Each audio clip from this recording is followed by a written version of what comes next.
So the one thing about Huawei is they always release laptops that are basically really good value for money. So in terms of how much you pay for this, so for example, this new Huawei Matebook 14 for 2024 is just around £1,200. And with that, you get a bunch of stuff on here that makes this a laptop that you can take everywhere for whether you're trying to do your work on the go, whether you're running a business, whether it's casual gaming on this, and even casual video editing as a content creator. This is not a bad laptop at all to have a look at and see how that works for you. It looks really nice and slick, and let's talk about it. Let's see what it has to offer for you and see if it's a laptop for you based on my experience. Let's get into it. Starting with the design, this is very slick, like I said already. It comes in this nice matte finished green color, which I kind of like this color. It's nice and subtle, but at the same time, it looks really clean. You got the Huawei logo on the front of the lid, which is something that we used to see now. Really nice there as well. I used to prefer the old one, the old way they used to do their logo, but actually this is now grown on me. It's just how it is now, basically. So just get over it. On the right side, we have a USB 3.2 Gen 1 port, which is great for if you still have legacy USB devices, you're able to connect this to the laptop, which, to be fair, the people that this is geared towards, they are likely going to have those sort of devices that still needs a USB ports like this, a full USB ports to be able to still download their data or move things around. And then we look on the other side, we have a full HDMI port. Again, if you're someone who's going to be presenting on the go and you need to plug this into a bigger TV or display to present your work to a board of directors, for example, then this will be great for that. We have a 3.5mm headphone jack, which also doubles up as your microphone. So if you're going to be using this again for video calls and stuff and you want to plug in your headphones, you'll be able to do so as well. Then we have another full USB port on the side, USB-A port, and a USB-C port, which you can use for data transfer as well as charging the laptop. This supports fast charge as well. So in the box, it comes with this 65-watt charger, USB-C charger in the box, so you'll be able to charge it up very quickly. You can also use that charger as well to charge your device, like phones and stuff like that. If you have something that's compatible with USB-C, you'll be able to do that. Like I said, this is slick in terms of design. You're looking at 14.3 millimeters thick. You can just see it there, nice and slick, nice and slim, which is nice. It's not heavy at all as well. This is 1.31 kilograms. So you can easily just chuck this in a bag and you're good to go, and you can carry it everywhere with you. It's lightweight, easy to just pick up, and it's just nice and slick. It's excellent in terms of the design. I even love the finishing as well. And if you notice on the back, we have this heat dissipation area. This has got loads of holes in it. It's got thousands, and it's got a name for it, which I can't remember on top of my head, but it's actually designed to be that way, to be nice and subtle on the device. But I don't know if that's a good thing, because it does affect the way that this reacts to heat dissipation, because it gets hot under pressure, and that way that they've done it here, I don't think it's enough to actually dissipate the heat on the device. So they've kind of compromised there when it comes to the design to be subtle and be stylish and stuff, but I don't think they should have done that at all. Got your speaker grill, which are also there. It's not the loudest or the best of speakers on a laptop, but it would do when you need to listen to things on the go, or if someone sent you a file that you need to listen to without your headphones, then it's there for you to actually still use it, and it works. It does what it needs to do. You got all the foot pads, the grip there, so it doesn't slide anywhere. So that's just use your stuff. But overall, this is nice and slick. It doesn't stop there though. We then open up the laptop itself, and we get more slickness that goes on with the rest of the laptop. We've got a big trackpad there, which is nice and precise. It's got a nice clicky feel to it as well, which I really like. And then you can log in using your fingerprint. It's got fingerprint scanner right at the top right there. And the keyboard as well is different because it's got this nice floating design. So it doesn't have all the borders around it. It's just designed to be embedded in the front area. So it kind of looks like it's floating. And as a result of that, you get a really nice key travel. It feels nice to type on. It's nice and accurate. And I love typing on this thing. It's just so addictive to type on, which is pretty cool. It's run on Intel Core Ultra 7. And for graphics, we have Intel Arc graphics card in there.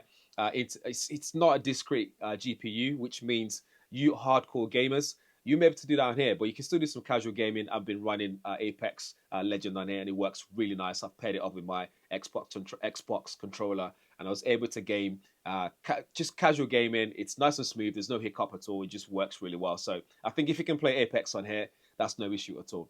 Furthermore, on that processing power and the graphics as well, you can still run your Adobe Premiere on here. So if you want to edit like 4K files, you can edit 4K files on there, which is incredible, even with that graphics card that you've got in there that's not discrete, and it's not the most powerful of graphics cards that's attached to this as well. You have 16 gigabytes of RAM and a terabyte of internal storage, and the SSD there is really nice and quick as well in terms of the read and write speed. I pull it through its paces in terms of testing it, and it gave me decent results, so you don't have to worry about that as well. This helps with things like opening up loads of applications in the background, open multiple applications at the same time, or if you were to run, say, PowerPoint with loads of slides in it, you're not going to have any issues opening up very quickly. So when you go to those meetings and you need to open up your files very quickly so you can start presenting it, you don't have to press it and then waiting and having all this faff.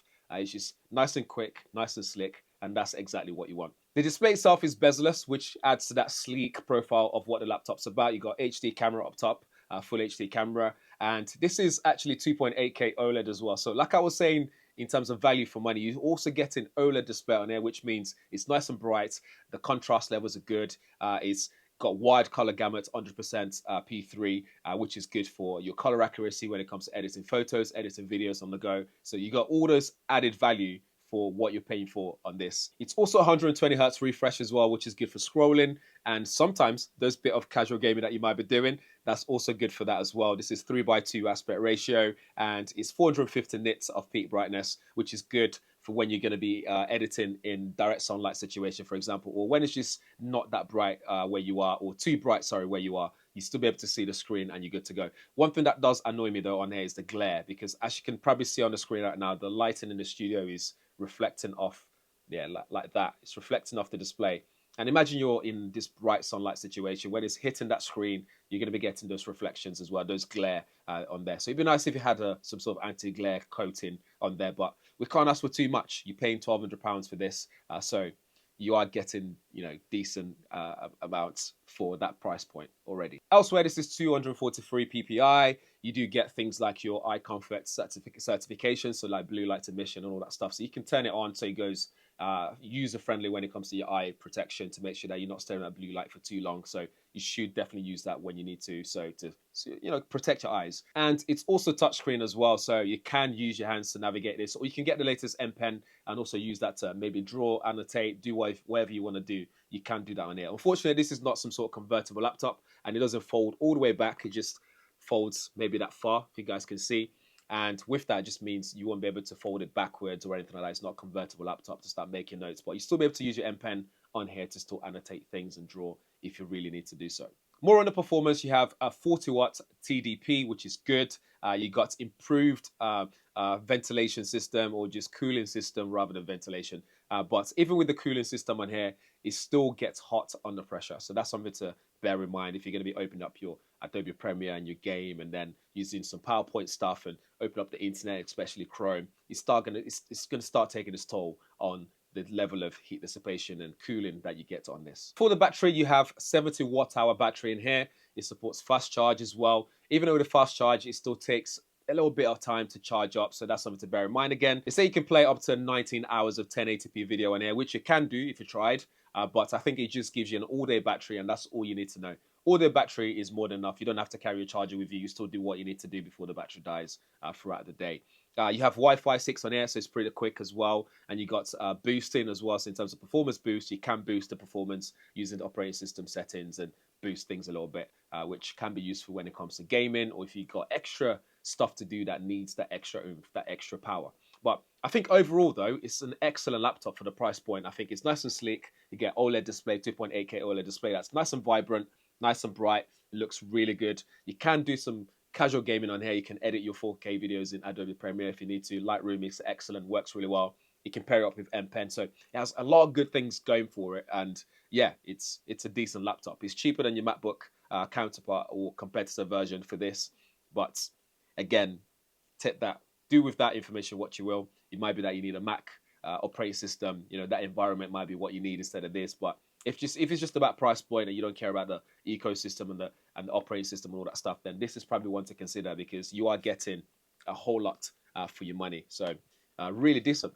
But yeah, that's it. Let me know what you guys think in the comments below. If you have any questions, drop them there. I do my best to answer your questions. But in the meantime, thanks for watching. Make sure you subscribe. It does really help me out. And yeah, check out other videos on the channel. I'll see you guys in the next one. Thanks for watching.